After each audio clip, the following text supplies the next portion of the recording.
S പഠിക്കുന്നു. സാമൂഹ്യശാസ്ത്ര മേളയുമായി ബന്ധപ്പെട്ട് കിടങ്ങൂർ ഗ്രാമത്തെ പറ്റിയുള്ള ലോക്കൽ ഹിസ്റ്ററി റൈറ്റിംഗ് ആണ് ഞാൻ തിരഞ്ഞെടുത്തിട്ടുള്ളത്. അക്ഷരനഗരി എന്നറിയപ്പെടുന്ന കോട്ടയം ജില്ലയിലെ മീനച്ചൽ താലൂക്കിൽ സ്ഥിതി ചെയ്യുന്ന ഒരു കൊച്ചു ഗ്രാമമാണ് കിടങ്ങൂർ. ഐതിഹ്യമാലയിലും സർവ്വവിജ്ഞാന കോശം തുടങ്ങി അനവധി പ്രാചീന ഗ്രന്ഥങ്ങളിൽ കിടങ്ങൂർ ഗ്രാമത്തെ പറ്റി പരാമർശിക്കുന്നു. കോട്ടയം ജില്ലയുടെ ഹൃദയഭാഗത്തുകൂടി ഒഴുകുന്ന മീനച്ചിലാറ് കേരളത്തിലെ വളരെ ചരിത്ര പ്രാധാന്യം അർഹിക്കുന്ന ഒരു നദിയാണ്. ഗൗണ മഹർഷിയുടെ പേരിനോട് ബന്ധപ്പെട്ടാണ് ഈ നദിക്ക് ഗൗണാനദി എന്ന് പേര് വന്നത്. ഇതാണ് പിന്നീട് കവണാറായത്.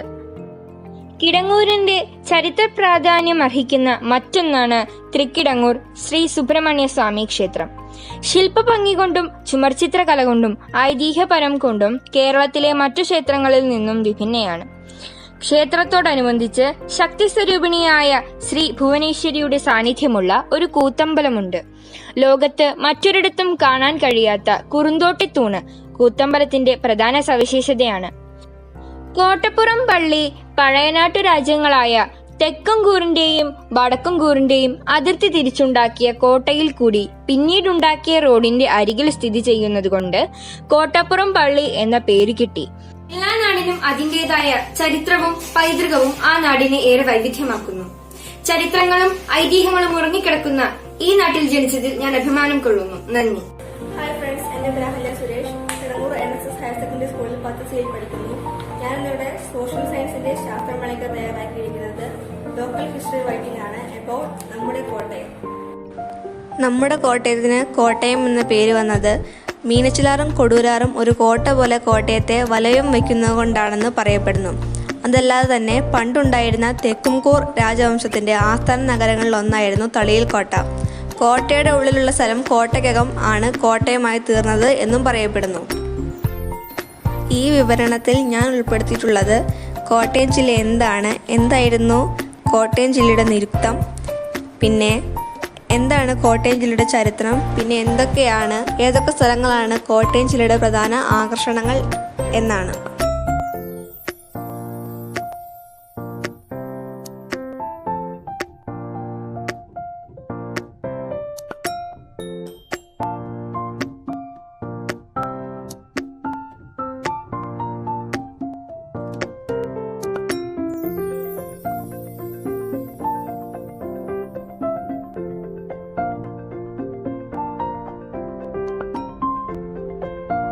അകലക്കുന്നം ഗ്രാമപഞ്ചായത്തിലെ മറ്റക്കര എന്ന ഗ്രാമത്തിന്റെ പ്രാദേശിക ചരിത്രത്തിലൂടെ നമുക്കൊന്ന് കണ്ണോടിക്കാം.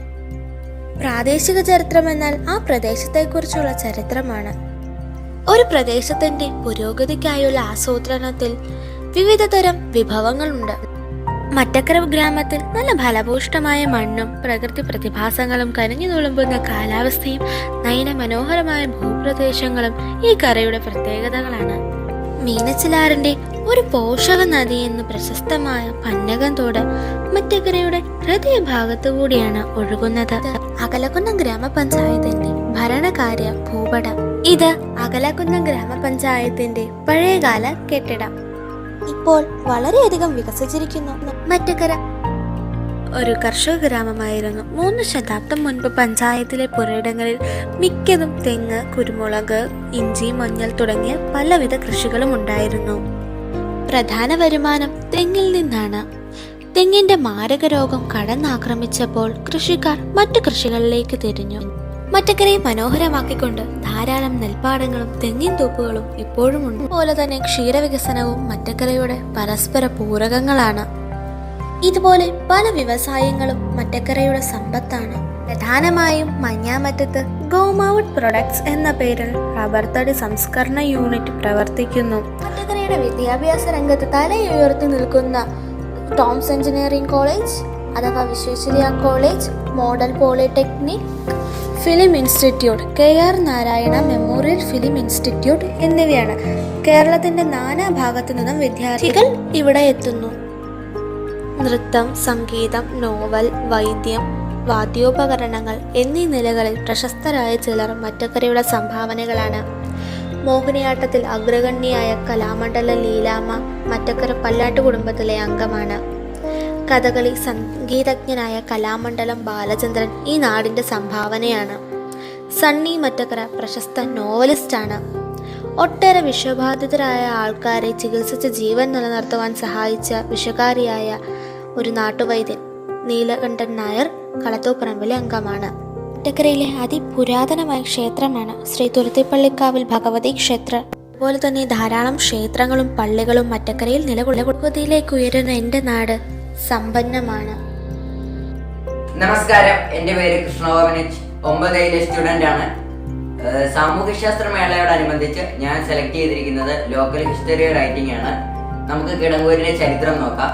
പൗരാണികത തളം കെട്ടി നിൽക്കുന്ന അമ്പലമുറ്റവും പാരമ്പര്യത്തിന്റെ വിശുദ്ധി വിളിച്ചോതുന്ന അമ്പലക്കുളങ്ങളും പാശ്ചാത്യാധുനിക വേഷത്തിന്റെ ശേഷിപ്പുകൾ സ്ഫുരിക്കുന്ന പള്ളി മെഴുകുതിരികളും പരിശുദ്ധിയുടെ നിശബ്ദത ആധുനികതയുടെ ശബ്ദം കൊടുക്കുന്ന കൂട്ടമണികൾക്കും വ്യാപാരശാലകൾക്കും ഒരു കഥ പറയാനുണ്ട്.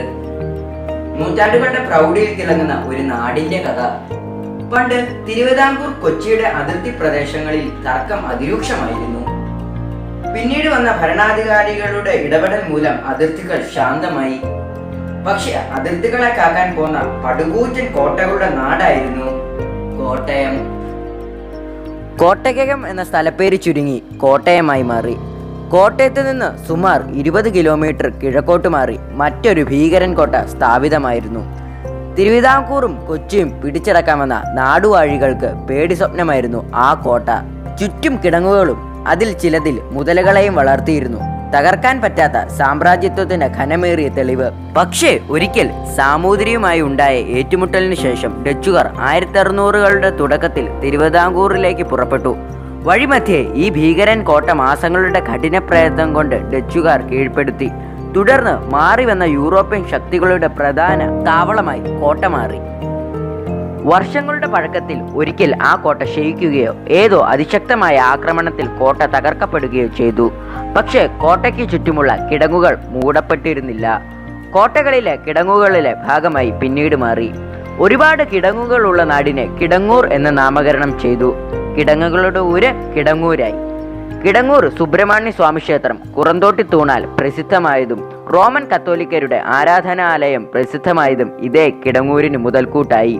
കിടങ്ങൂർ കണ്ടകോരനെ കുറിച്ച് ഐതിഹ്യമാലയുടെ കൊട്ടാരത്തിൽ ശങ്കുണ്ണിയും കിടങ്ങൂരിന്റെ മഹിമ കേരളമൊട്ടാകെ എത്തിച്ചിട്ടുണ്ട്. ഈ വീഡിയോ ഇഷ്ടമായെന്ന് വിചാരിക്കുന്നു. നന്ദി, നമസ്കാരം.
solar eclipse is an astronomical phenomenon.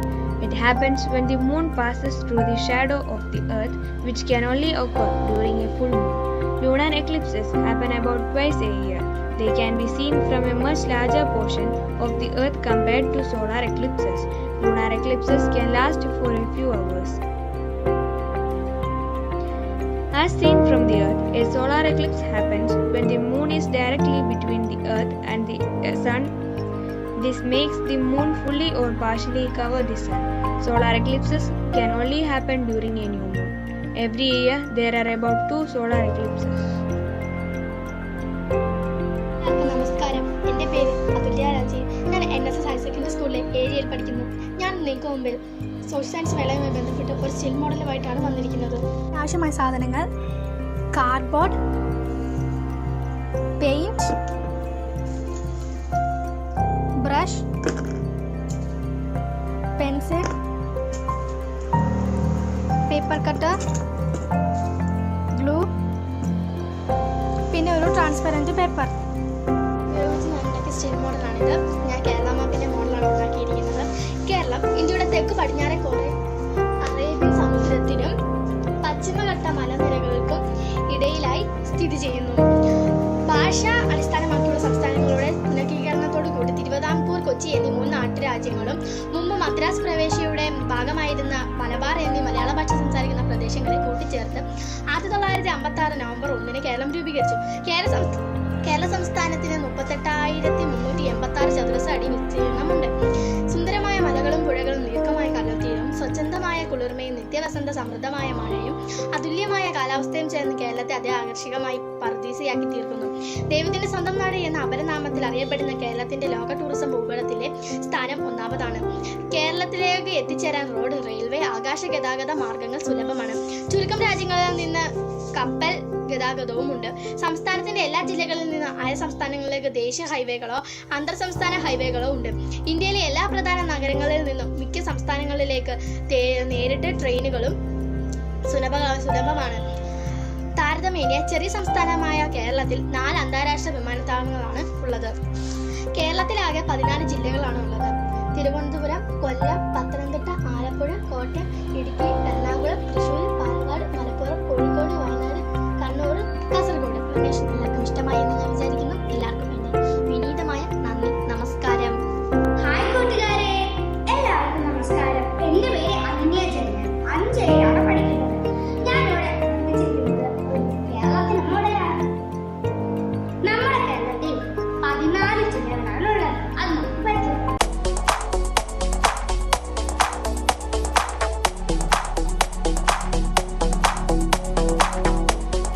ഭൂപ്രകൃതി 3ആയി തരംതിരിച്ചിട്ടുണ്ട്: മലനാട്, ഇടനാട്, തീരപ്രദേശം.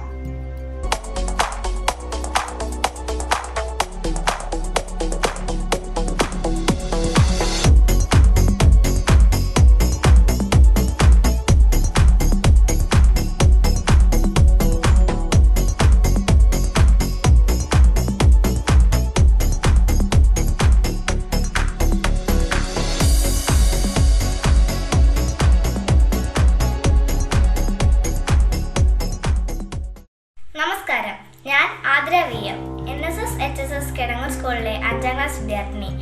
ഞാൻ ഇന്നിവിടെ നിർമ്മിച്ചിരിക്കുന്നത് കേരളത്തിന്റെ 14 ജില്ലകളിലെ ഒരു മാതൃകയാണ്. ഇനി ഈ ജില്ലകൾ ഏതെന്നാണ് നമുക്ക് നോക്കാം.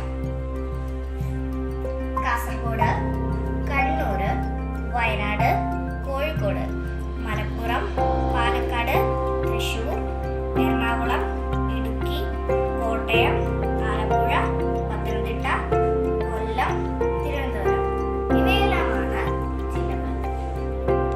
ഹായ് ഫ്രണ്ട്സ്, എൻ്റെ പേര് കാശിനാഥ് R. വള്ളോപ്പള്ളി. ഞാൻ കിടങ്ങൂർ NSS ഹയർ സെക്കൻഡറി സ്കൂളിൽ 7A പഠിക്കുന്ന വിദ്യാർത്ഥിയാണ്. ഞാൻ നിങ്ങൾക്ക് മുമ്പിൽ പറയാൻ പോകുന്നത് കേരളത്തെ കുറിച്ചാണ്. നമ്മളെല്ലാവരും കേരളത്തെ മാപ്പിൽ കണ്ടിട്ടുണ്ടല്ലോ. 14 ജില്ലകൾ ചേരുന്നതാണ് നമ്മുടെ ഈ കൊച്ചു കേരളം. ഈ 14 ജില്ലകൾ കൂടി ചേർത്ത് ഒരു കൊച്ചു കേരളം സൃഷ്ടിക്കുകയാണ് ഞാനിപ്പോൾ ഇവിടെ.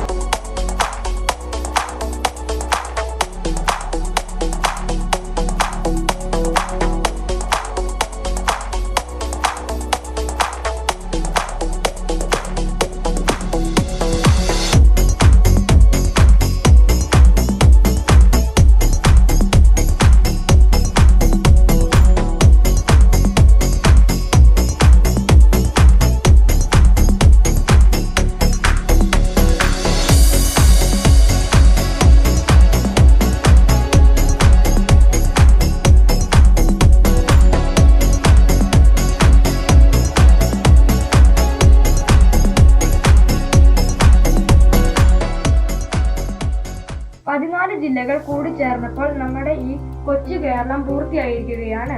എന്റെ ഈ കേരളം എല്ലാവർക്കും ഇഷ്ടപ്പെട്ടെന്ന് കരുതുന്നു. നന്ദി, നമസ്കാരം.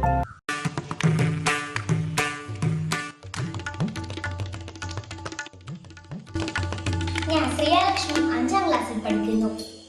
ജീവന്റെ സാന്നിധ്യമുള്ള ഏക ഗ്രഹമായ ഭൂമി മറ്റു ഗ്രഹങ്ങളിൽ നിന്ന് വളരെയേറെ സവിശേഷത നിറഞ്ഞതാണ്. ഭൂമിയുടെ അകങ്കാമ്പ് പോലും അനന്തമായ ഊർജത്തിന് ഉറവിടമാണ്. ഭൂമിയുടെ ഉപരിതലത്തിൽ നിന്ന് കേന്ദ്രം വരെ 6378 കിലോമീറ്റർ കനമുള്ള ഭൂമിയുടെ ഉള്ളറയെ ഭൂവൽക്കം അഥവാ ക്രസ്റ്റ്, ബഹിരാവരണം അഥവാ മാന്റിൽ, അകങ്കാമ്പ് അഥവാ കോർ എന്നിങ്ങനെ 3ആയി തിരിച്ചിരിക്കുന്നു.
ജീവന്റെ സാന്നിധ്യമുള്ള ഏക ഗ്രഹമായ ഭൂമി എന്നും അനശ്വരമായിരിക്കട്ടെ.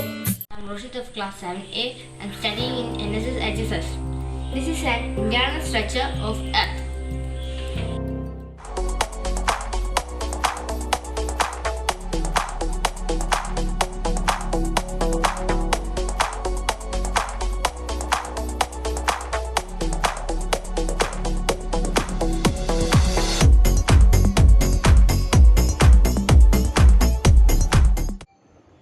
നമസ്കാരം, ഞാൻ ഗഗന എസ് കുന്നത്ത്. കിടങ്ങൂർ NSS ഹയർ സെക്കൻഡറി സ്കൂളിലെ 5ാം ക്ലാസ് വിദ്യാർത്ഥിനിയാണ്. ഇന്ന് ഞാൻ പരിചയപ്പെടുത്തുന്നത് മണ്ണിന്റെ ആകൃതിയും മണ്ണിന്റെ അടുക്കും ആണ്. Soil profile and soil layers.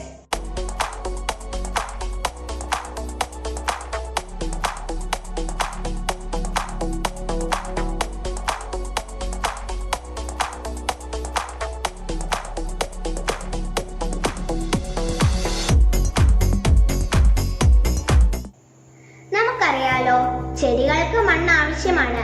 അതുപോലെ തന്നെ മനുഷ്യർക്കും മണ്ണ് ആവശ്യമാണല്ലോ. കൃഷി ചെയ്യുവാനും മണ്ണ് ആവശ്യമാണ്. ഒരു തരത്തിലും നമ്മൾ മണ്ണ് ദുരുപയോഗം ചെയ്യരുത്. നന്ദി, നമസ്കാരം. നമസ്തേ, ഞാൻ സ്വാതി ഹരീഷ് 6ാം ക്ലാസ്സിൽ പഠിക്കുന്നു. ഞാൻ ഇന്ന് നിർമ്മിച്ചിരിക്കുന്നത് ലെയേഴ്സ് ഓഫ് സോയിൽ ആണ്.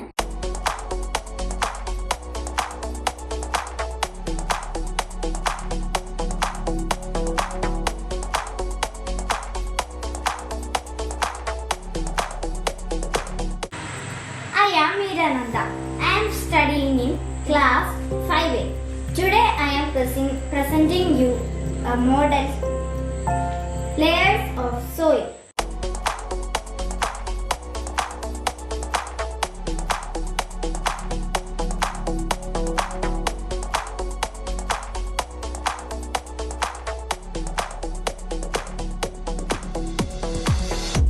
എൻ്റെ പേര് ഗൗരിയ, 7C പഠിക്കുന്നു. ഞാൻ ഇന്നിവിടെ ചെയ്തിരിക്കുന്ന ഒരു മൂൺ ഫേസസിന്റെ സ്റ്റിൽ മോഡലാണ്. അപ്പോൾ നമുക്കൊന്ന് നോക്കാം. ചന്ദ്രൻ ഭൂമിയെ പ്രദക്ഷിണം വെച്ച് വരുമ്പോൾ ഉണ്ടാകുന്ന മാറ്റങ്ങളാണ് ഞാൻ ഇന്നിവിടെ കാണിച്ചിരിക്കുന്നത്. സൂര്യന്റെയും ഭൂമിയുടെയും നടുവിൽ ചന്ദ്രൻ വരുമ്പോൾ ചന്ദ്രൻ പൂർണ്ണചന്ദ്രനായി മാറുകയും ഭൂമിയുടെ മറവിൽ ചന്ദ്രൻ വരുമ്പോൾ ചന്ദ്രനെ നമുക്ക് കാണാൻ കഴിയാതെയാകും. അത് സൂര്യപ്രകാശം ചന്ദ്രനിൽ അടിക്കാത്തത് കൊണ്ടാണ്. ബഹുമാനപ്പെട്ട അധ്യാപകർക്കും എന്റെ കൂട്ടുകാർക്കും നമസ്കാരം. ശാസ്ത്രമേളയിലേക്ക് എല്ലാവർക്കും സ്വാഗതം. എന്റെ പേര് മീര രഞ്ജിത്ത്. ഞാൻ കിടങ്ങൂർ NSS ഹയർ സെക്കൻഡറി സ്കൂളിൽ 7ാം ക്ലാസ് വിദ്യാർത്ഥിനിയാണ്.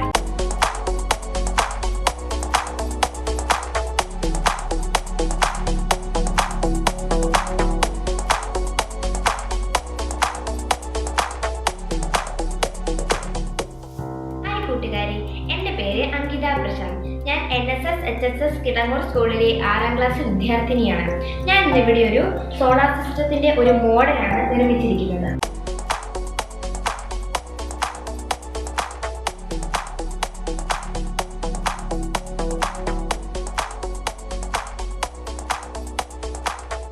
ഹലോ ഫ്രണ്ട്സ്, ഞാൻ ദീപക് കമ്പി. NSS HSS കിടങ്ങൂർ സ്കൂളിൽ 6ാം ക്ലാസ്സിൽ പഠിക്കുന്നു. ഞാൻ ഇന്നിവിടെ ഉണ്ടാക്കിയിരിക്കുന്നത് വാട്ടർ സൈക്കിളിന്റെ ഒരു സ്റ്റീൽ മോഡലാണ്.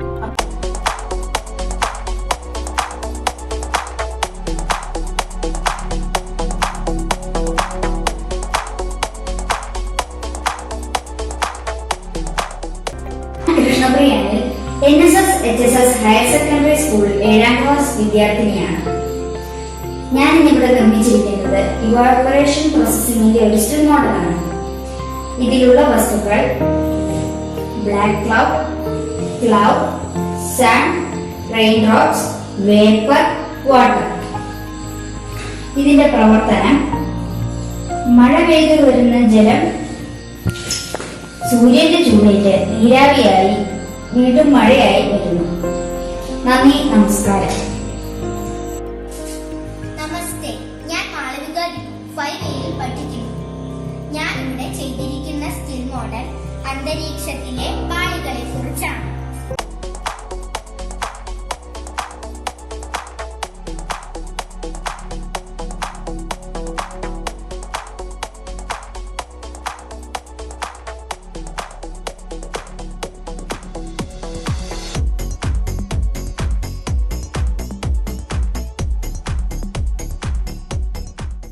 നമസ്കാരം, എൻ്റെ പേര് അമിതാഭ് ജു. ഞാൻ 7Cയിൽ പഠിക്കുന്നു. ഞാൻ ഇന്നിവിടെ ചെയ്തിരിക്കുന്നത് സോളാർ പവർ ഇറിഗേഷൻ സിസ്റ്റത്തിന്റെ ഒരു സ്റ്റീൽ മോഡലാണ്. ഇത് ഏറ്റവും കൂടുതൽ ഉപയോഗിക്കുന്നതും ഏറ്റവും കൂടുതൽ പ്രയോജനപ്പെടുന്നതും കൃഷിക്കാർക്കാണ്.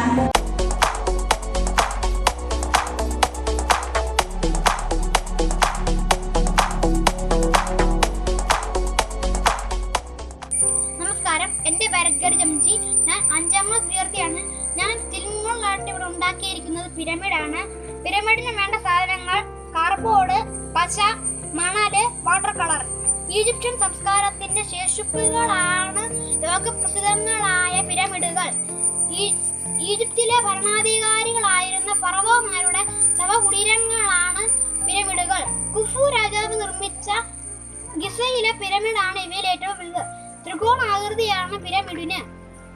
കല്ലുകൾ കൊണ്ടും ചുടുകട്ടകൾ കൊണ്ടുമാണ് ഇത് നിർമ്മിച്ചിരിക്കുന്നത്. നന്ദി, നമസ്കാരം. Today I am going to introduce a steel model to all of you. This is a steel model that shows the inner layers of the earth.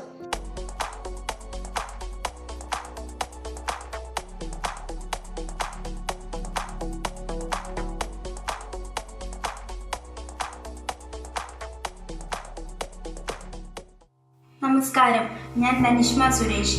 ഇന്ന് ഞാൻ സ്റ്റീൽ മോഡലാണ് ചെയ്യുന്നത്.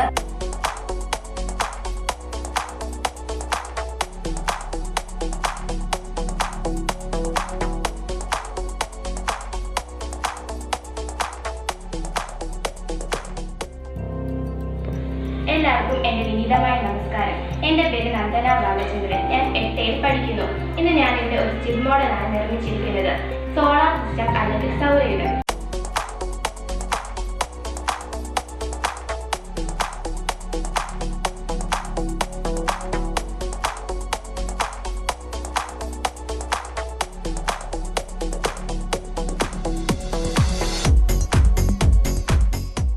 നമസ്കാരം, ഞാൻ Mithun P Vinod. NSS HSS 8ാം ക്ലാസ്സിൽ പഠിക്കുന്നു. ഞാൻ ഇന്ന് ചെയ്യാൻ പോകുന്നത് ഭൂമിയെ സംരക്ഷിക്കുക എന്നതിനെ പറ്റിയാണ്.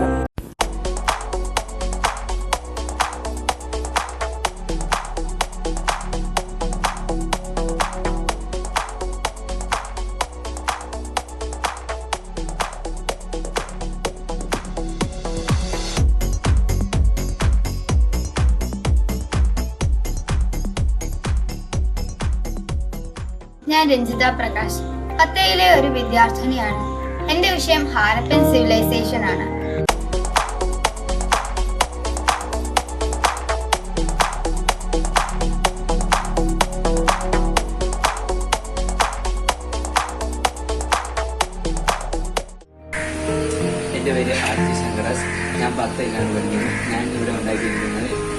ഫ്രണ്ട്ലി ഹൗസ് ആണ്.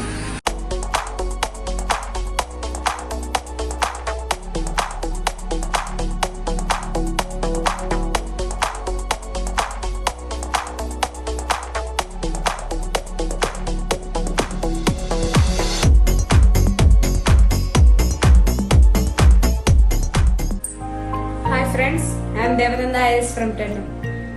As a democratic country, the foundation of India is built on the election process. Our parliament and the legislative assembly are of the people, who are selected by the people for the people.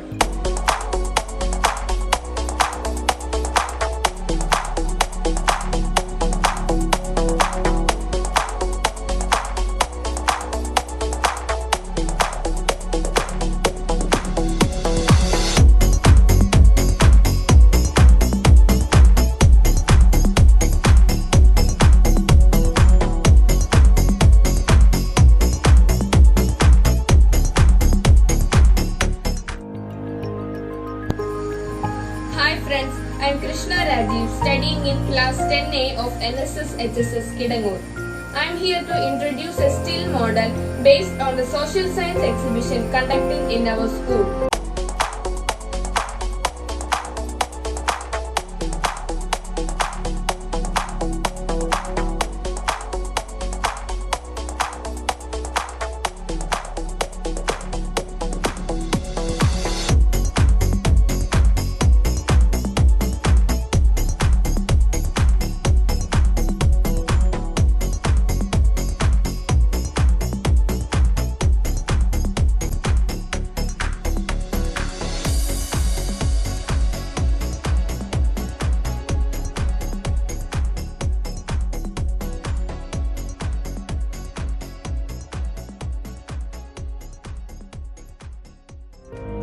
Good morning friends, myself Justin Gabriel.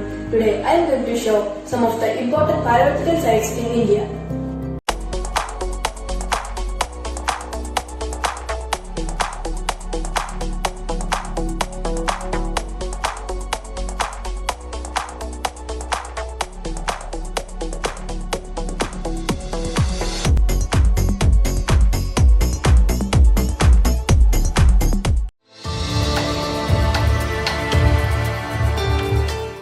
നമസ്കാരം, എൻ്റെ പേര് അരവിന്ദ് ധർമാൻ. ഞാൻ 6Bയിൽ പഠിക്കുന്നു.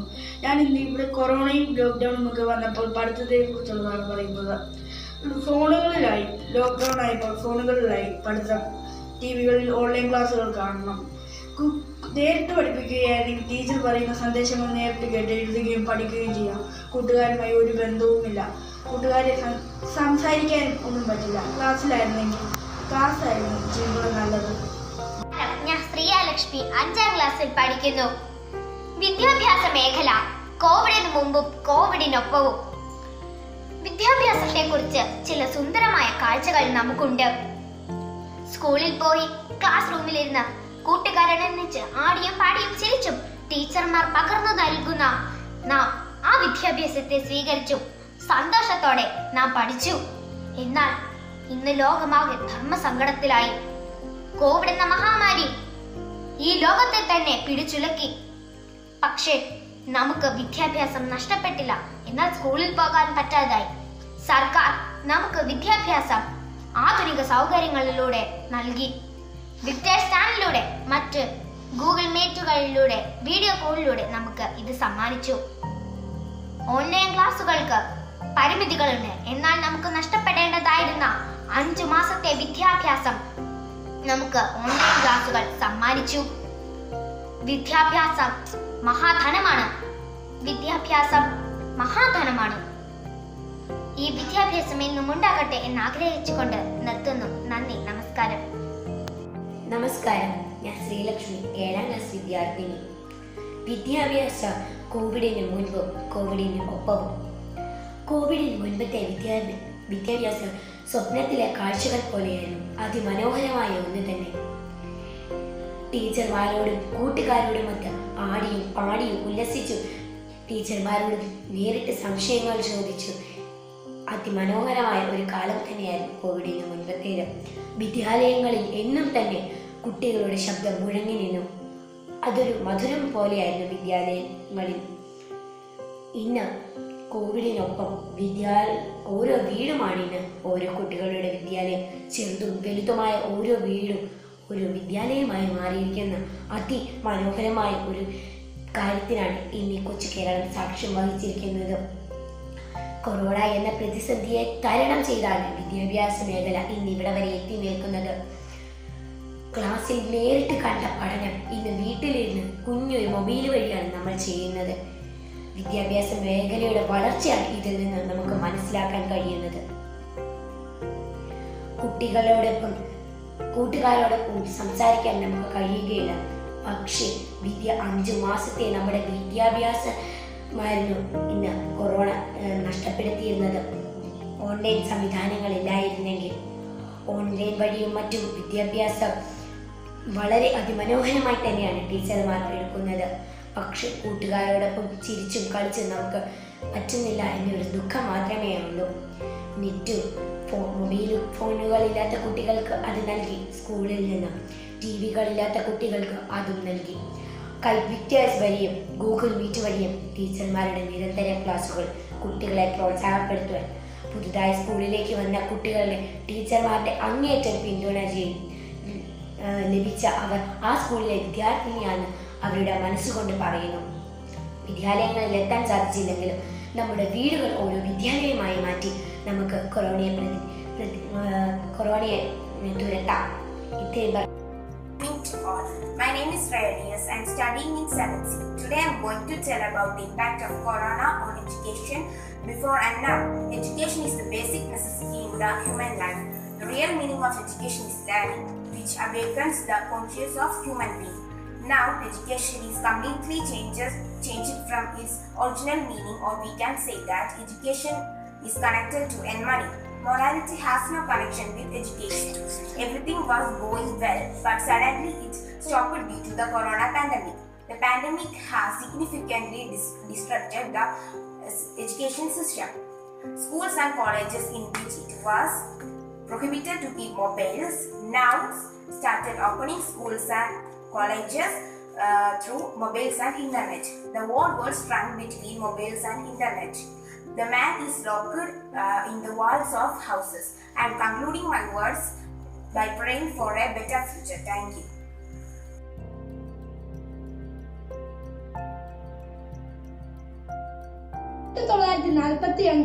രൂപീകൃതമായ ഐക്യരാഷ്ട്ര സംഘടന പേര് സൂചിപ്പിക്കുന്നത് പോലെ തന്നെ രാജ്യങ്ങളുടെ ഐക്യവും ജനസമൂഹത്തിന് സമാധാനം കാംക്ഷിച്ചുകൊണ്ടാണ് പ്രവർത്തനം ആരംഭിച്ചത്. ലോകത്തിലെ ഏറ്റവും വലിയ അന്താരാഷ്ട്ര സംഘടന എന്ന നിലയിൽ ഏറെ ആനുകാലിക പ്രസക്തിയുണ്ട് ഈ സംഘടനയ്ക്ക്. ആഗോളവൽക്കരണത്തിന്റെ ഈ വർത്തമാന കാലഘട്ടത്തിൽ ഏറെ ചുമതലകളും ഉത്തരവാദിത്തങ്ങളും ഈ സംഘടനയുടെ ചുമലിലുണ്ട്. അഭയാർത്ഥി പ്രശ്നങ്ങളിലും പരിസ്ഥിതി പ്രശ്നങ്ങളിലും നിരവധി ഇടപെടലുകൾ നടത്താൻ ഈ സംഘടന ശ്രമിച്ചുവെങ്കിലും വമ്പൻ രാഷ്ട്രങ്ങളുടെ എതിർപ്പ് കാരണം അവയെല്ലാം അപൂർണമാവുകയായിരുന്നു. ലോക ജീവിത ചക്രത്തെ നിശ്ചലമാക്കിയ കോവിഡ് മഹാമാരി നമ്മെ പഠിപ്പിക്കുന്നത് മാനവ സമൂഹങ്ങളുടെ ഐക്യവും പരസ്പര വിശ്വാസവുമാണ്. എല്ലാവർക്കും നമസ്കാരം. ഞാൻ അപർണ അനിൽകുമാർ. ഞാൻ ഇന്നിവിടെ നിങ്ങളുടെ മുന്നിൽ പറയാൻ പോകുന്നത് ഐക്യരാഷ്ട്രസഭയുടെ ആനുകാലിക പ്രസക്തിയെക്കുറിച്ചാണ്. ഐക്യരാഷ്ട്രസഭ UN എന്ന ചുരുക്കപ്പേരിലും അറിയപ്പെടുന്നു. ലോക സമാധാനം, സാമ്പത്തിക വികസനം, സാമൂഹിക സമത്വം എന്നിവ മുന്നിൽ കണ്ടുകൊണ്ട് തുടങ്ങിയ പ്രസ്ഥാനമാണ് ഐക്യരാഷ്ട്രസഭ. 1945 51 അംഗങ്ങളായി തുടക്കം കുറിച്ച ഈ പ്രസ്ഥാനത്തിൽ ഇപ്പോൾ ഉള്ളത് 193 അംഗരാജ്യങ്ങളാണ്. വിദ്യാഭ്യാസ, ശാസ്ത്ര, സാംസ്കാരിക സംഘടന, ലോക ആരോഗ്യ സംഘടന, ലോക കാലാവസ്ഥാ സംഘടന, അന്താരാഷ്ട്ര തൊഴിൽ സംഘടന എന്നീ നിരവധി പ്രസ്ഥാനങ്ങളുണ്ട്. ഐക്യരാഷ്ട്ര അഭയാർത്ഥി കമ്മീഷൻ, അന്താരാഷ്ട്ര വാർത്താവിനിമയ യൂണിയൻ, ഭക്ഷ്യ കാർഷിക സംഘടന, ഐക്യരാഷ്ട്ര മനുഷ്യാവകാശ കമ്മീഷൻ, ഐക്യരാഷ്ട്ര ശിശുക്ഷേമനിധി, ലോക ബാങ്ക്, അന്താരാഷ്ട്ര അണുശക്തി ഏജൻസി, ഐക്യരാഷ്ട്ര വികസന പരിപാടി, അന്താരാഷ്ട്ര നാണയനിധി എന്നിവ. ഇപ്പോൾ ഞാൻ ഈ പറഞ്ഞ ഓരോ പ്രസ്ഥാനങ്ങളും നമുക്ക് ഒരു രീതിയിൽ അല്ലെങ്കിൽ മറ്റൊരു രീതിയിൽ ഉപകാരപ്രദമായിക്കൊണ്ടിരിക്കുന്ന പ്രസ്ഥാനങ്ങളാണ്. ഇപ്പോൾ നമുക്ക് എല്ലാവർക്കും തന്നെ അറിയാം, കൊറോണ വൈറസ് അഥവാ COVID-19 എന്നൊരു മഹാമാരി നമ്മുടെ ലോകത്തിലേക്ക് കടന്നു വന്ന് നമ്മളെ എല്ലാവരെയും ഭീതിയിലാർത്തിയിരിക്കുകയാണ്. ഈ സമയത്ത് നമ്മൾക്ക് കുട്ടികൾക്ക് ആർക്കും തന്നെ നമ്മുടെ വിദ്യാലയങ്ങളിൽ പോയി നമ്മുടെ പഠനം നടത്താനുള്ള ഒരു സാഹചര്യമല്ല ഇത്. എങ്കിലും വിദ്യാഭ്യാസ സംഘടന നമുക്ക് ഓൺലൈൻ ക്ലാസ് എന്നൊരു പദ്ധതി രൂപീകരിച്ച് നമ്മളെ പഠനം പഴയതുപോലെ തന്നെ മുന്നോട്ട് കൊണ്ടുപോകാൻ സഹായിച്ചിരിക്കുകയാണ്. അതേപോലെ തന്നെ ആരോഗ്യ സംഘടന ഈ ഒരു രോഗത്തെ, കൊറോണ വൈറസ് എന്നൊരു രോഗത്തെ നമ്മളിൽ നിന്ന് അകറ്റാനായി നമ്മളെപ്പോലെ തന്നെ പ്രയത്നിക്കുന്ന ഒരു കൂട്ടം ആൾക്കാരാണ് അവരും. ഇതേപോലെ തന്നെ ഈ പറഞ്ഞ എല്ലാ പ്രസ്ഥാനങ്ങളും നമ്മളെ ഒരു രീതിയിലല്ലെങ്കിൽ മറ്റൊരു രീതിയിൽ നമ്മളെ സഹായിച്ചുകൊണ്ടിരിക്കുകയാണ്. ഈ ഒരു സന്ദർഭത്തിൽ നിന്ന് മാത്രമല്ല, ഏതൊരു സന്ദർഭത്തിലും നമ്മുടെ ഐക്യരാഷ്ട്രസഭയുടെ പ്രസക്തി വളരെ വലുതാണ്. ഈ ഒരു കാലയളവിൽ, ഈ ഒരു സന്ദർഭത്തിൽ നമ്മൾ തന്നെ വിചാരിച്ചാൽ, നമ്മൾ മാത്രം വിചാരിച്ചത് കൊണ്ട് ഈ രോഗത്തെ നമ്മളിൽ നിന്ന് അകറ്റാൻ കഴിയില്ല. അതിന് ഐക്യരാഷ്ട്രസഭയുടെ കീഴിലുള്ള ആരോഗ്യ സംഘടന നമ്മളെ വളരെയധികം സഹായിക്കുന്നുണ്ട്. ഐക്യരാഷ്ട്രസഭയുടെ പ്രസക്തി വളരെ വലുതാണ്. നിങ്ങളെല്ലാവരും അത് മനസ്സിലാക്കുന്നു എന്ന വിശ്വാസത്തോടു കൂടി ഞാൻ നിർത്തുന്നു. നന്ദി. എല്ലാവർക്കും നമസ്കാരം. എൻ്റെ പേര് ദേവനന്ദ എസ്. ഞാൻ കിടങ്ങൂർ NSS HSSൽ 10ാം ക്ലാസ് വിദ്യാർത്ഥിനിയാണ്. ഐക്യരാഷ്ട്രസഭയുടെ ആനുകാലിക പ്രസക്തി എന്ന വിഷയത്തെക്കുറിച്ച് കുറച്ച് കാര്യങ്ങൾ ഞാൻ നിങ്ങളുമായി സംസാരിക്കുവാൻ ആഗ്രഹിക്കുന്നു. ലോക സമാധാനവും ശാന്തിയും സമഭാവനയും ലക്ഷ്യങ്ങളുമായി ഐക്യരാഷ്ട്രസഭ രൂപീകൃതമായിട്ട് ഒക്ടോബർ 24-ന് 75 വർഷം തികഞ്ഞു. പ്രകൃതി ദുരന്തങ്ങൾ മുതൽ യുദ്ധം വരെ, ദാരിദ്ര്യം മുതൽ മഹാമാരി വരെ, വിദ്യാഭ്യാസം, പൈതൃകം, സാമ്പത്തിക രംഗം, മനുഷ്യാവകാശം, അഭയാർത്ഥി പ്രശ്നങ്ങൾ തുടങ്ങിയ എല്ലാ മേഖലകളെയും ഒരു കുടക്കീഴിൽ സംഘടന കൈകാര്യം ചെയ്യുന്നു. അന്താരാഷ്ട്ര തലത്തിൽ സാമ്പത്തിക, സാമൂഹിക, സാംസ്കാരിക രംഗങ്ങളിലെ അഭിലാഷങ്ങളെല്ലാം യാഥാർത്ഥ്യമാക്കാൻ കഴിയുകയുള്ളൂ എന്ന് പ്രധാനമന്ത്രി ശ്രീ നരേന്ദ്രമോദി അഭിപ്രായപ്പെട്ടു. ഐക്യരാഷ്ട്രസഭയുടെ 75ാം വാർഷികം ആഗോള രാഷ്ട്ര സംവിധാനത്തെ പരിഷ്കരിക്കുമെന്ന് നമുക്ക് പ്രത്യാശിക്കാം. അതിന്റെ കാര്യക്ഷമത മെച്ചപ്പെടുത്താനും പുതിയ മനുഷ്യ കേന്ദ്രീകൃത ആഗോളവൽക്കരണത്തിന്റെ പുതിയ അടിത്തറയാകണമെന്നും ഉറപ്പുവരുത്താം. യഥാർത്ഥത്തിൽ 2ാം ലോക മഹായുദ്ധത്തിൽ നിന്നും ജനിച്ചതാണ് ഐക്യരാഷ്ട്രസഭ. ഇന്ന് മഹാമാരിയുടെ ഭയാനകത അതിന്റെ പുനർജന്മത്തിന്റെയും പരിഷ്കരണത്തിന്റെയും സന്ദർഭമാണ്. ഈ അവസരം നഷ്ടപ്പെടുത്താതിരിക്കാം. കോവിഡ് എന്ന ഈ മഹാമാരിക്കെതിരെ പോരാടാൻ എല്ലാ രാജ്യങ്ങളെയും പിന്തുണയ്ക്കുകയും ആഗോള ഐക്യം നിലനിർത്തുക, സാമൂഹിക സാമ്പത്തിക തുല്യത മെച്ചപ്പെടുത്തുക, പ്രകൃതി സന്തുലിതാവസ്ഥ മെച്ചപ്പെടുത്തുക തുടങ്ങിയുള്ള UN-ന്റെ അജണ്ടയ്ക്ക് പൂർണ്ണ പിന്തുണ നൽകിക്കൊണ്ട് എല്ലാ രാജ്യങ്ങളും ഒത്തൊരുമിക്കണമെന്ന് നമുക്ക് പ്രത്യാശിക്കാം. നന്ദി, നമസ്കാരം. സാമൂഹ്യശാസ്ത്ര മേളയുമായി ബന്ധപ്പെട്ട് ഇന്ന് നമുക്ക് നൽകിയിരിക്കുന്ന വിഷയം ഐക്യരാഷ്ട്ര സംഘടനയുടെ ആനുകാലിക പ്രസക്തിയാണ്. യുദ്ധമില്ലാത്ത ലോകം, സമാധാനത്തിന്റെയും ശാന്തിയുടെയും ലോകം മനുഷ്യരുടെ എക്കാലത്തെയും സ്വപ്നമാണിത്. യുദ്ധവെറിയന്മാരായ ചില ഭരണാധികാരികൾ രാജ്യങ്ങൾ കീഴടക്കാനും കോളനികൾ സ്ഥാപിക്കാനും പദ്ധതികൾ ഒരുക്കുന്നു. ആവർത്തിക്കുന്ന യുദ്ധങ്ങൾ ജനതയ്ക്ക് മേൽ ദുരിതം വിതയ്ക്കുന്നു. ഇതിനൊരു അറുതി വേണ്ടേ? ഈ ചോദ്യത്തിൽ നിന്നൊരു സംഘടന പിറന്നു, ഐക്യരാഷ്ട്ര സംഘടന.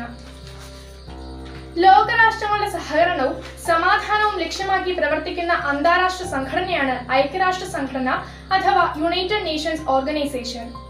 രാഷ്ട്രങ്ങൾ തമ്മിലുള്ള സംഘർഷം നിയന്ത്രിക്കുന്ന മധ്യസ്ഥനായും ജനങ്ങളുടെയും അവികസിത സമൂഹങ്ങളുടെയും സാമ്പത്തിക, സാമൂഹിക, വിദ്യാഭ്യാസ ഉന്നമനത്തിനു വേണ്ടിയുള്ള പദ്ധതികൾ ആവിഷ്കരിച്ചും നടപ്പിലാക്കുന്ന കാലത്തെ അമേരിക്കൻ പ്രസിഡന്റ് സഖ്യകക്ഷികളെ സൂചിപ്പിക്കാനാണ് ആദ്യമായി ഐക്യരാഷ്ട്രങ്ങൾ എന്ന പദം ഉപയോഗിച്ചത്. എല്ലാ വർഷവും ഒക്ടോബർ 24-ന് UN ദിനം ആചരിക്കുന്നു. 1946 ലണ്ടനിലാണ് ഐക്യരാഷ്ട്ര സംഘടനയുടെ പ്രഥമ പൊതുസമ്മേളനം നടന്നത്. സമാധാനം എന്നാൽ യുദ്ധമില്ലാത്ത അവസ്ഥ മാത്രമാണോ? പട്ടിണി, ഭീകര പ്രവർത്തനങ്ങൾ, ആരോഗ്യ പ്രശ്നങ്ങൾ, പരിസ്ഥിതി നാശം, ഇങ്ങനെ ഭൂമിയുടെയും ജീവജാലങ്ങളുടെയും സുരക്ഷയുമായി ബന്ധപ്പെട്ട പ്രശ്നങ്ങളെല്ലാം ഇല്ലാതാകുമ്പോൾ മാത്രമാണ് മാനവരാശിക്ക് പുരോഗതി സാധ്യമാവുന്നത്. ലോകത്ത് സമാധാനവും സുരക്ഷയും ഉറപ്പാക്കി ഭാവി തലമുറയെ യുദ്ധത്തിന്റെ ദുരന്തങ്ങളിൽ നിന്ന് രക്ഷിക്കുക, അടിസ്ഥാന മനുഷ്യ അവകാശങ്ങളും ഒരുവന്റെ വ്യക്തിത്വവും മാന്യതയും സ്ത്രീ പുരുഷ സമത്വവും ചെറുതും വലുതുമായ എല്ലാ രാഷ്ട്രങ്ങളും അംഗീകരിക്കുക എന്നിവ ഐക്യരാഷ്ട്ര സംഘടനയുടെ പ്രധാന പ്രവർത്തന ലക്ഷ്യങ്ങളാണ്. നന്ദി. ഞാൻ പാർവതിയാണ്, 10ാം ക്ലാസ്സിൽ പഠിക്കുന്നു. ഇന്ന് ഞാൻ ഇവിടെ വന്നിരിക്കുന്നത് ഐക്യരാഷ്ട്രസഭയെക്കുറിച്ച് കുറച്ച് കാര്യങ്ങൾ വ്യക്തമാക്കാനാണ്. ലോകരാഷ്ട്രങ്ങളുടെ സഹകരണവും സമാധാനവും ലക്ഷ്യമാക്കി പ്രവർത്തിക്കുന്ന അന്താരാഷ്ട്ര സംഘടനയാണ് ഐക്യരാഷ്ട്ര സംഘടന അഥവാ യുണൈറ്റഡ് നേഷൻസ് ഓർഗനൈസേഷൻ. രാഷ്ട്രങ്ങൾ തമ്മിലുള്ള സംഘർഷങ്ങൾ നിയന്ത്രിക്കുന്ന മധ്യസ്ഥനായും പ്രാന്തവൽക്കരിക്കപ്പെട്ട ജനങ്ങളുടെയും അവികസിത സമൂഹങ്ങളുടെയും സാമ്പത്തിക സാമൂഹിക വിദ്യാഭ്യാസ ഉന്നമനത്തിനു വേണ്ടിയുള്ള പദ്ധതികൾ ആവിഷ്കരിച്ച് നടപ്പിലാക്കുന്ന സ്ഥാപനമായും ആധുനിക ലോകത്തെ ഏറ്റവും സ്വാധീനിക്കുന്ന ഒരു സംഘടനയാണ് ഐക്യരാഷ്ട്രസഭ. 1865 സ്ഥാപിതമായ ഇന്റർനാഷണൽ ടെലികമ്മ്യൂണിക്കേഷൻ യൂണിയൻ, 1874 സ്ഥാപിതമായ യൂണിവേഴ്സൽ പോസ്റ്റൽ യൂണിയൻ എന്നീ സ്ഥാപനങ്ങൾ ഈ അവബോധത്തിന്റെ ഫലമായി ഉണ്ടായതാണ്. 1899 ഹേഗിൽ നടന്ന അന്താരാഷ്ട്ര സമാധാന സമ്മേളനത്തിൽ അന്താരാഷ്ട്ര തർക്കങ്ങൾ രമ്യമായി പരിഹരിക്കുന്നതിനുള്ള രീതികളും യുദ്ധ നിയമങ്ങൾ ചിട്ടപ്പെടുത്തുന്നതിലും യുദ്ധങ്ങൾ ഒഴിവാക്കുന്നതിലും മുഖ്യ ചർച്ചാ വിഷയങ്ങളായിരുന്നു. ഇതിനെ തുടർന്ന് അന്തർദേശീയ തർക്കങ്ങൾ പരിഹരിക്കാൻ ഇന്റർനാഷണൽ കോർട്ട് ഓഫ് ആർബിട്രേഷൻ 1904 സ്ഥാപിച്ചു. അങ്ങനെയാണ് ഐക്യരാഷ്ട്രസഭ എന്ന സംഘടന രൂപീകൃതമായത്. ജർമ്മനി, ഇറ്റലി, ജപ്പാൻ എന്നീ രാജ്യങ്ങൾക്കെതിരെ ഒത്തുചേർന്ന് പോരാടി സഖ്യരാജ്യങ്ങളെ സൂചിപ്പിക്കാനാണ് ഐക്യരാഷ്ട്രങ്ങൾ എന്ന പദം ആദ്യം ഉപയോഗിച്ചിരുന്നത്. 1941 ആഗസ്റ്റിൽ ബ്രിട്ടീഷ് പ്രധാനമന്ത്രി വിൻസ്റ്റൺ ചർച്ചിലും അമേരിക്കൻ പ്രസിഡന്റ് ഫ്രാങ്ക്ലിൻ ഡി റൂസ്വെൽറ്റും അംഗീകരിച്ച അംഗരാഷ്ട്ര പ്രതിനിധികൾ ഒപ്പുവച്ച ചാർട്ടർ 1945 ഓഗസ്റ്റ് 25 വിളംബരം ചെയ്തതോടെയാണ് ഐക്യരാഷ്ട്ര സംഘടന നിലവിൽ വന്നത്. ഈ ദിവസമാണ് ഐക്യരാഷ്ട്ര സംഘടനാ ദിനമായി ആചരിക്കുന്നത്. ഐക്യരാഷ്ട്രസഭയുടെ പ്രവർത്തനത്തിന്റെ അടിസ്ഥാനം അതിന്റെ ചാർട്ടറാണ്. ഫീൽഡ് മാർഷൽ സ്മാർട്ട് 1870, 1950 തുടങ്ങിയ ആമുഖവും 2 വകുപ്പുകളും അടങ്ങുന്ന ഉദ്ദേശ്യങ്ങളും ലക്ഷ്യങ്ങളും എന്ന 1-ാം അധ്യായം ഐക്യരാഷ്ട്രസഭയുടെ ലക്ഷ്യങ്ങൾ വിശദമായി പ്രതിപാദിച്ചിരിക്കുന്നു. എന്റെ ഈ കൊച്ചു സമയം അവസാനിക്കുകയായി. ഐക്യരാഷ്ട്രസഭയെ കുറിച്ച് പറഞ്ഞാലും തീരുകയില്ല, ഇനിയും കിടക്കുന്നു. പക്ഷെ എന്റെ സമയം അവസാനിച്ചതിനാൽ ഞാൻ നിർത്തുന്നു. നന്ദി, നമസ്കാരം.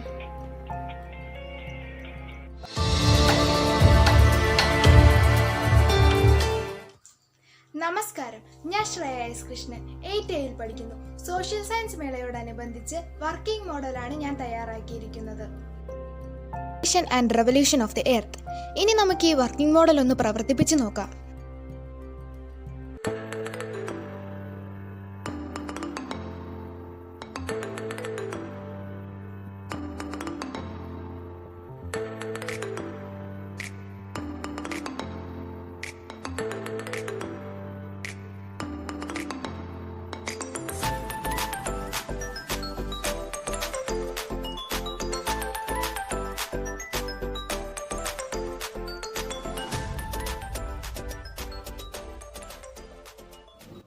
Rotation and revolution. Rotation refers to an object's spinning motion about its own axis. Revolution refers to the object's orbital motion around another object. For example, Earth rotates on its own axis, producing the 24-hour day. Earth revolves about the Sun, producing the 365 day means a year. Earth revolves in orbit around the Sun in 365 days, 6 hours, 9 minutes with a reference to the stars at a speed ranging from 29.29 to 30.29 km per second. The 6 hours, 9 minutes adds up to about an extra day every 4th year, which is designated a leap year with the extra day added as February 29th. ആദ്യത്തെ working model നമ്മൾ കണ്ടു കഴിഞ്ഞു, rotation and the revolution of the earth. ഇനി നമുക്ക് രണ്ടാമത്തെ working മോഡലിലേക്ക് കടക്കാം. What happens when the earth rotates?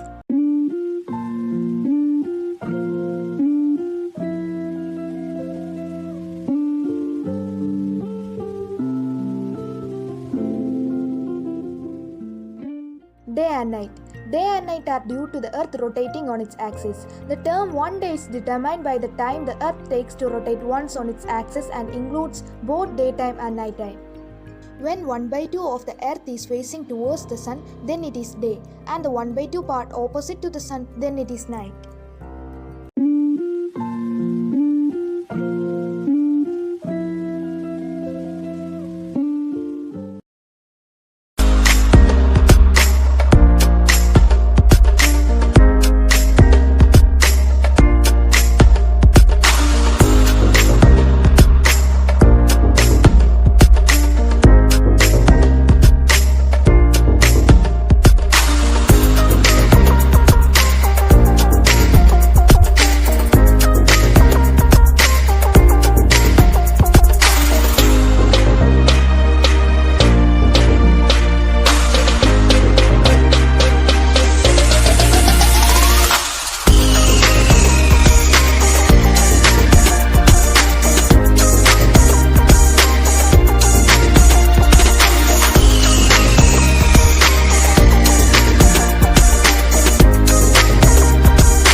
9B ക്ലാസ്സിലെ വിദ്യാർത്ഥിനിയാണ്.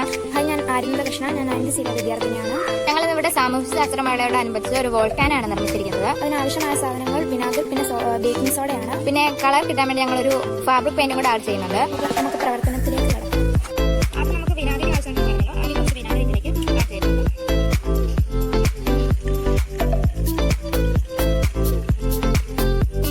ആവശ്യത്തിന് ഞാൻ ആഡ് ചെയ്തിട്ടുണ്ട്.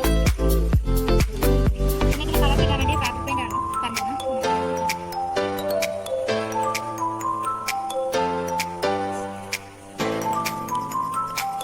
ഇതിലേക്ക് ബേക്കിംഗ് സോഡ ഇട്ടിട്ട്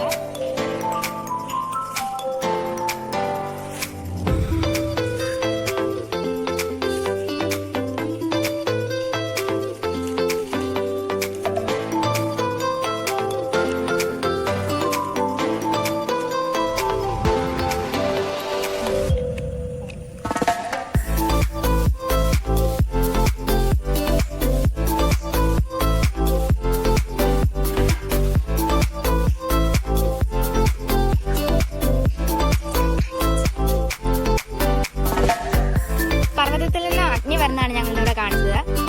താങ്ക് യു. ഞാൻ അക്ഷര അശോക് 8A പഠിക്കുന്നു. ഞാൻ ഇന്നിവിടെ ചെയ്തിരിക്കുന്നത് ഒരു വർക്കിംഗ് മോഡലാണ്. റെയിൻ വാട്ടർ ഹാർവെസ്റ്റിംഗ് ആണ് ഞാൻ ഇന്നിവിടെ നിർമ്മിച്ചിരിക്കുന്നത്.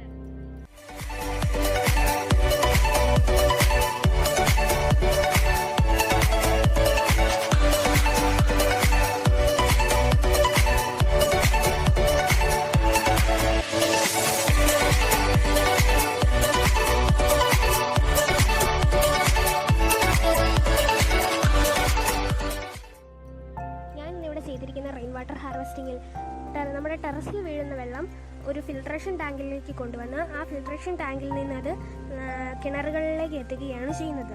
Rain water harvesting reduce water bills, provide an alternative supply during water restrictions and help maintain a green healthy garden. In fact, depending upon tank size and climate, rainwater harvesting can reduce means water use by 100%. എല്ലാവർക്കും നമസ്കാരം. എൻ്റെ പേര് Amrithakrishna K. ഞാനിവിടെ solar സിസ്റ്റത്തിൻ്റെ ഒരു working മോഡലാണ് ഉണ്ടാക്കിയിരിക്കുന്നത്.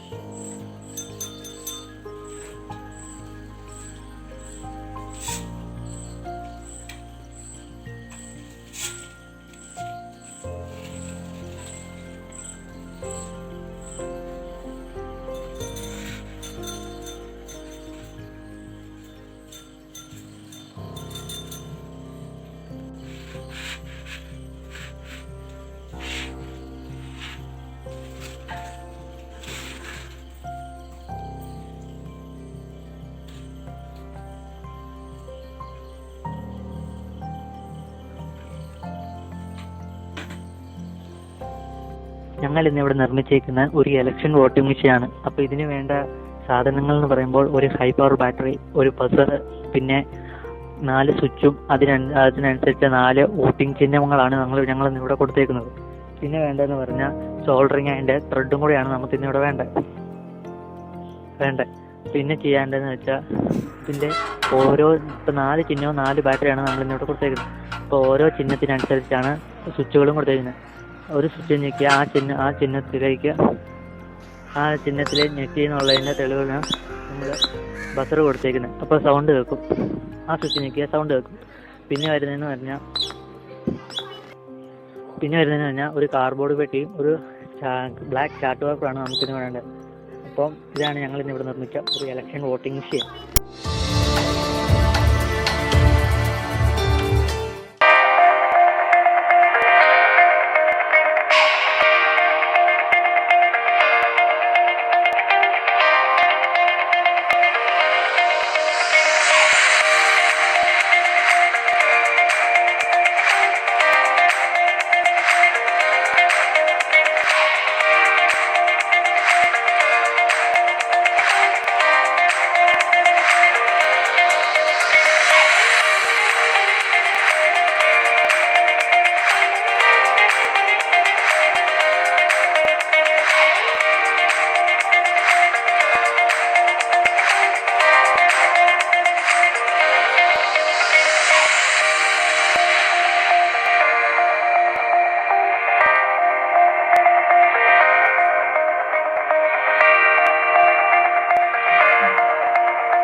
കാണുന്നില്ലേ, അതുപോലെ ഒരു നാണയശേഖരം എൻ്റെ കയ്യിലുണ്ട്. ഞാൻ ഇന്ന് നിങ്ങളെ പരിചയപ്പെടുത്താൻ പോകുന്നത് അവയിലെ ഏതാനും നാണയങ്ങളാണ്.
ഞാൻ 5ൽ പഠിക്കുന്നു.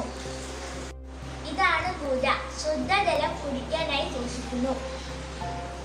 ഇതാണ് കൽപ്പരണി, ഉപ്പുമാങ്ങ, അച്ചാർ തുടങ്ങിയവ ഇതിൽ ഇട്ടുവെക്കുന്നു. ഇതാണ് കടകോല്, തൈര് കളഞ്ഞ് വെണ്ണ നീക്കം ചെയ്യാൻ ഉപയോഗിക്കുന്നു.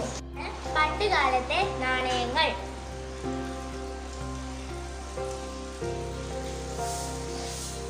ഇതാണ് കരണ്ടകം, ചുണ്ണാമ്പ് തുടങ്ങിയവകൾ ഇതിൽ സൂക്ഷിക്കുന്നു. നന്ദി.